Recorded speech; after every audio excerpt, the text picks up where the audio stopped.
हमारे साथ केडियानॉमिक्स से फाउंडर सुशील केडिया जुड़े हैं। आइए उनसे समझते हैं कि उन्हें मार्केट का सेटअप इस समय कैसा लग रहा है। Sushil ji, good morning. Show में जुड़ने के लिए शुक्रिया आज हमारे साथ। पहले काम करें, पहले कुछ स्टॉक स्पेसिफिक बात कर लें, निफ्टी बैंक निफ्टी के बजाय। यहाँ पर आपकी बिग कॉल क्या होगी? किन सेक्टर पर या किन स्टॉक पर आप दांव लगाएंगे? करीब करीब हर एक ही सेक्टर में हमारे पास कुछ ना कुछ 1 2 3 स्टॉक्स लेने के लिए है। और हमेशा आप बैंक निफ्टी से और निफ्टी से बात शुरू करते हैं और मैं बचने की कोशिश करता हूं। आज आपने मुझे सीधे स्टॉक्स का मौका दिया, इसलिए शुक्रिया। और इस बात को थोड़ा सा रीएम्फसाइज करूं, कभी कभी ऐसा मौसम आता है कि इंडेक्स लुटेरी हो जाती है, वो दोनों तरफ पैसे लूटने की कोशिश करती है। तो इंडेक्स से बच के स्टॉक्स में काम करने का सीजन अभी भी लग रहा है। तो सबसे पहले देखिए अनुज, डिफेंस में जो हमने मार्च में तेजी पकड़ी और टॉप पे हमने एग्जिट लिया, उस वक्त हमने बहुत अग्रेसिव लाइन का इस्तेमाल किया था कि डिफेंस के स्टॉक्स डिफेंस लेस हो जाएंगे। तो मैं अब उसमें एक संशोधन करना चाहता हूं। कोचिन शिपयार्ड, माझगांव डॉक्स और गार्डन रीच पे हमने अपने क्लाइंट्स को अब यहां से डबल हो जाने का कॉल दिया है। डबल 1 मिनट में नहीं हो जाएंगे। कोचिन शिपयार्ड 1900 के ऊपर चलेगी तो बाई ट्रिगर होगा, माझगांव डॉक्स 3100 के ऊपर चलेगा तो बाई ट्रिगर होगा, और गार्डन रीच 2700 के ऊपर चलेगी तो बाई ट्रिगर होगा। चूंकि ये बहुत फास्ट और वॉलेटाइल मूव्स हैं, 3 से 6 महीने में अगर डबल होने की हम बात करते हैं तो स्टॉप लॉसेस भी रखने पड़ेंगे। तो रीसेंट करेक्शन का जो भी लोएस्ट पॉइंट है आप उसे स्टॉप लॉस रख लीजिएगा। तो ये डिफेंस के 3 स्टॉक्स जिनमें इस तरह के खूंखार बाजार में भी, जहां निफ्टी बैंक निफ्टी दोनों तरफ थप्पड़ मार के पैसे छीन रही है, अगर डबल हो जाने वाले लार्ज लिक्विड स्टॉक्स मिले तो उन पे ध्यान देना उचित लगता है।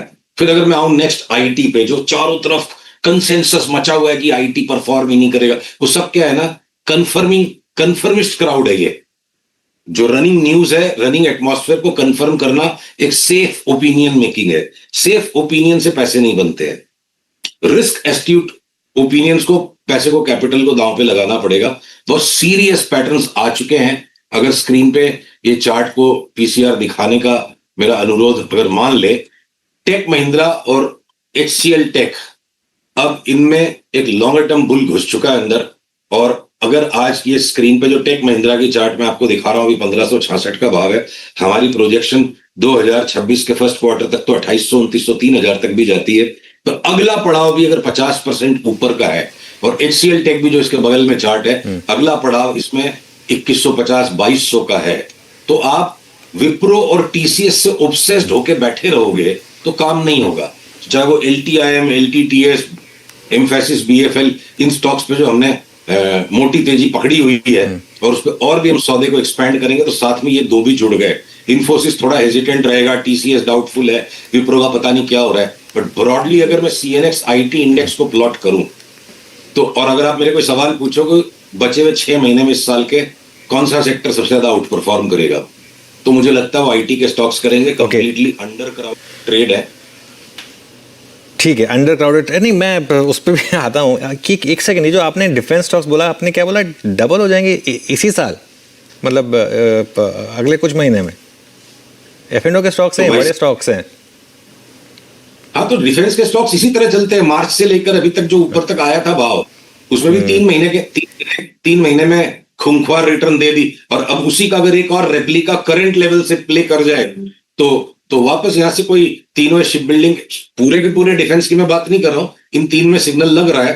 तो डिफेंस के स्टॉक्स इसी तरीके से चलते हैं। क्या पता क्या बड़े ऑर्डर्स आएंगे, क्या होगा, ब्रेकआउट आएगा तो हम तो खेलेंगे। और इसको फोरकास्ट को पकड़ के नहीं बैठना है, उसको पोटेंशियल समझ के चलना है कि भाई डबल होने तक की जगह है, शांति से सौदा पकड़ के बैठो, ज्यादा इन आउट करने की कोशिश मत करो।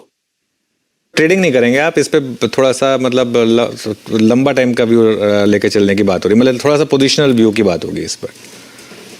आपकी आवाज काफी कट रही है अनुज। मैं कह रहा हूं तो इस पे, मतलब इसको आप ट्रेडिंग की तरह से नहीं दाम लगाएंगे, इस पे आप थोड़ा सा पोजिशनल दाम लगाने के मूड में इन स्टॉक्स पर? हाँ, मतलब ये जो जिस तरह से जो बिल्कुल ये जो रेस के दौड़ने वाले घोड़े होते हैं ना, इनको शादी की बारातों में नचा के ट्रेडिंग वाला काम नहीं करना चाहिए। शादी की बारात में नाचने वाले घोड़े अलग होते हैं, ये रेस के घोड़े हैं। डबल हो जाए या आईटी के स्टॉक्स 50% बढ़ जाएं, तो रेस के घोड़ों को शादी की बारात में नहीं नचाना चाहिए। शादी की बारात में तो घोड़े नहीं नाचते, घोड़ियां नाचती है ना वैसे, तो मैंने सुना है। तो मतलब वो बिल्कुल, और डर्बी की रेस में घोड़े भागते हैं वैसे, सुशील जी। वैसे जस्ट एक थोड़ा सा एक सिंस आपने बात की तो थोड़ा सा उसको करेक्ट करने के लिए वो क्योंकि ये मैं आपको बताऊं जैसे आपने ये एनालॉजी यूज़ की है ना तो एक बार ऐसी मेरी बात हो रही थी मेरे एक दोस्त से उसने कहा कि नहीं मैं शादी पे घोड़े पे नहीं बैठूंगा तो उसके पापा ने कहा कि घोड़े पे नहीं बैठना तो गधे पे बैठ जा लेकिन जो भी करना है शादी कर। अच्छा एक बात बताइए ये तो बात हो गई डिफेंस स्टॉक्स की आईटी की आपने बात कर ली कोई और सेक्टर और स्टॉक्स जो आपको अच्छे लग रहे हैं? देखिए हमने आपसे रियल एस्टेट के स्टॉक्स में 3 महीने पहले बात की थी कि बहुत बड़ी मूव उनमें है। डीएलएफ की 1150 की हमने बात की थी, बीच में हमने एक पॉइंट पे टेक प्रॉफिट किया। वो टेक प्रॉफिट के बाद जो करेक्शन मटेरियलाइज होके अब डीएलएफ में वापस बाइंग का सेटअप आ गया। 1150 की चाल डीएलएफ में। अगर फार्मा में भी हम थोड़े हेजिटेंट बीच में थे तो अब आपको सन फार्मा और डॉक्टर रेड्डीज में भी अगर 30% की अपमूव आ जाए या एफएमसीजी के अंदर जो आईटीसी पे हम बात ही नहीं करते थे एफएमसीजी में 17-18% आईटीसी भी बढ़ ले तो अगर एफएमसीजी के अंदर छोटे स्टॉक्स में हम जाते हैं तो कावेरी सीड्स हो सकता है यहाँ से 60-70% बढ़ जाए। सारे के सारे स्टॉक्स हम पहले अपने क्लाइंट्स को बताते हैं, हमारा धर्म उनके प्रति है और जो रिसर्च हम इंटरनली पब्लिश कर चुके होते हैं वही पब्लिक कंजम्पशन में ला सकते हैं। कोई नई बात आपसे करना हमारी कंप्लायंस में अलाउड नहीं है हमें, तो ये डिस्क्लोजर देना जरूरी है। तो कावेरी सीड्स अब हमने एक नया बाई ऐड किया। हिंदुस्तान लीवर हम पकड़ के बैठे रहेंगे। एशियन पेंट्स में थोड़ा पुल बैक आ गया तो वापस एशियन पेंट्स और ले लो। लगता है 3200 की चाल आएगी, भले लॉन्ग टर्म बुल मार्केट नहीं है एशियन पेंट्स में, पर जो डीप करेक्शन कई साल का ये दे चुका है खाली उसी को रेक्टिफाई करने के लिए एक रेक्टिफिकेशनल मूव भी अगर 3200 तक ले जाए एशियन पेंट्स को वापस में लेने का है। हम इसको अगले 6-8 महीने में क्या भाव ऊपर के हो जाएंगे अगर मैं बोलूं तो वो थोड़ी सी बात आपको ज्यादा अग्रेसिव लगेगी, तो इसलिए हम पकड़ के बैठेंगे और जब जब कोई करेक्शन आएगा तो हम ये दोनों ऑटो के स्टॉक्स भी लेंगे। हाउसिंग फाइनेंस के स्टॉक्स के अंदर में हमने नया एडिशंस करना शुरू किया है। तो देखिए स्टॉक स्पेसिफिक्स अगर मैं बहुत डीप स्कैन करता हूं टॉप 500 स्टॉक्स का, शॉर्ट सेल करने का कोई एक चार्ट ढंग का क्वालिटी चार्ट मिलता है तो 5 चार्ट अभी भी लॉन्ग करने के मिलते हैं। तो देखिए कभी कभी क्या होता है ना, ऐसे भी आपके कुछ मित्र होते हैं जो शक्ल तो एकदम गरीबों वाली बना के रखेंगे तो पैसा उनके पास मोटा होता है। तो निफ्टी भी अभी वही छद में रच रही है, चेहरे पे निफ्टी गरीबी दिखा रही है, परेशानी दिखा रही है, पर अंदर अंदर स्टॉक्स बढ़ रहे हैं। तो निफ्टी को लेकर के हम ऑब्सेस्ड हो जाएं कि उसमें खतरा है, कभी भी 21,000 हो सकती, वो जब आएगी चाल हमारे सामने आएगी। पर अभी तो स्टॉक्स ले लेके पैसे कमाने का टाइम है, तो स्टॉक्स ही लीजिए। मीडिया के स्टॉक्स में अगर इंडी टीवी में ब्रेकआउट आ रहा है या आपके सन टीवी में वापस यहां से 30-40% बढ़ जाएगा, तो हर सेक्टर में 2-3 स्टॉक्स लगातार लेके ही कमाने के दिखते हैं। शॉर्ट सेलिंग, अब एपीएल अपोलो में हमने आपके यहाँ पे शॉर्ट सेलिंग की बात की, ठीक है, घट गया 10-12%, अब वापस उसकी चार्ट लगती है कि नया हाई बन जाए, ब्रेकआउट आना चाहिए जो डाउन ट्रेंड लाइन है उससे। तो शॉर्ट सेलिंग में 10-12% कमाने को मुश्किल से मिलता है और लॉन्ग के सौदे में 40-40%, 50% की चाल वाली चार्ट्स मिलती है।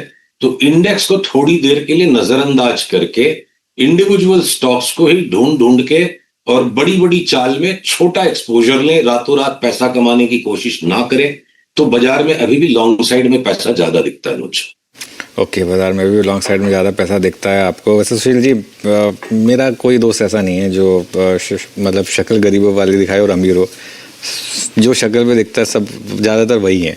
अच्छा एक आखिरी सवाल, कोई इंटरेस्टिंग डार्क हॉर्स जो आपको लग रहा हो यहाँ पर, एक स्टॉक जिस पर दांव लगाया जा सकता है, एक स्टॉक? नहीं, ये सारे के सारे देखिए डार्क स्टॉक, ये 50% हायर, 100% हायर, ये सारे डार्क स्टॉक्स। तो किसी एक के ऊपर में बिल्कुल से मैं बोलूं कि इसी पे दांव लगा दो, ये थोड़ा सा बायस वाली बात है, मैं उसको अवॉइड करना चाहता हूं। 8-9 स्टॉक्स 4 मैंने आपको दे दिए, डबल हो जाने वाले 4 दे दिए, 50% बढ़ने वाले। इवन डीएलएफ जैसा स्टॉक लार्ज कैप 40% बढ़ेगा। तो सब व्हाइट हॉर्स पे पैसा लगाओ, डार्क हॉर्स खोजने की जरूरत क्या है। ओके चलिए सुशील जी बहुत हाँ। अच्छा एक फटाफट, वैसे निफ्टी पे व्यू क्या है? अब ट्रेड की बात छोड़िए, लेकिन व्यू क्या है? आपकी आवाज कट रही है, मैं बिल्कुल मैं कह रहा हूँ आपके क्वेश्चन निफ्टी पे व्यू क्या है? निफ्टी पे व्यू क्या है? वैसे अब भले ट्रेड ना लेना चाहें आप, व्यू क्या है निफ्टी पर? नहीं, मेरे को नहीं सुनाई पड़ रही। कोई नहीं सुशील जी, वैसे भी थोड़ा हमारा टाइम भी खत्म हुआ। थैंक यू सो मच आज हमारे साथ जुड़ने के लिए, और अगले मंगलवार फिर आपसे बात करेंगे इस शो को